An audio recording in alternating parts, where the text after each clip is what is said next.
ako para i-testify po yung goodness ng Lord.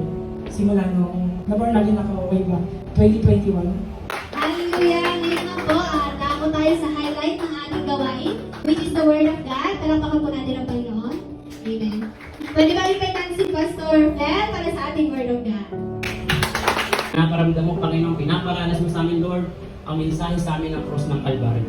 Lord, ikaw po ang aming pong maitaas sa aming kaligitnaan, wala pong iba.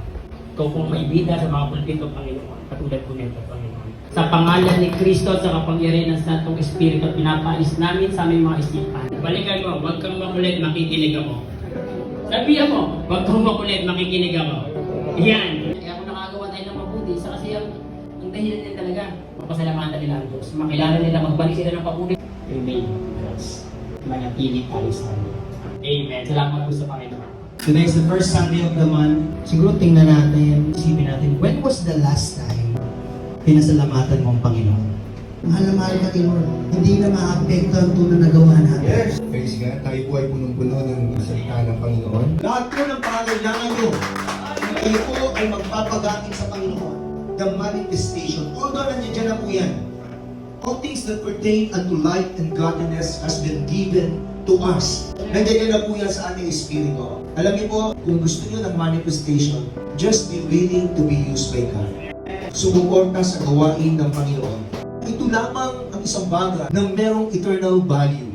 Ano ang bagay na ginagawa natin dito sa mundo?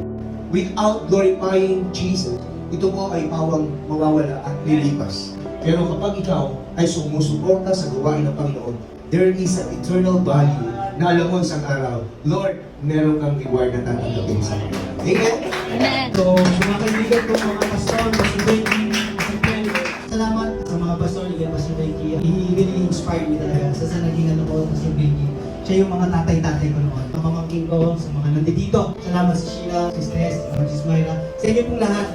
Workers, I appreciate. It's not about us, it's not about me. Lagi nating tatandaan, it's all about Him. It's all about what He did on the cross. That's it. Period. Wala tayong pwedeng idagdag. Pastor Ted, Pastor Becky.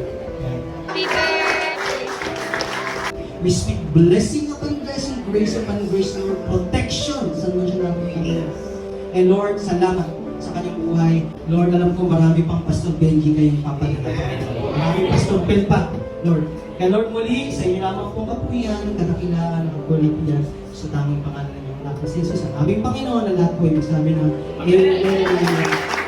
Alam naman natin na we are blessed and highly favored. Kaya ang sarap sa pakiramdam na alam natin na nasa Kristo tayo. Amen? Amen! Walang kahit sino na nakakatalo. No? Because the power of God is already in us.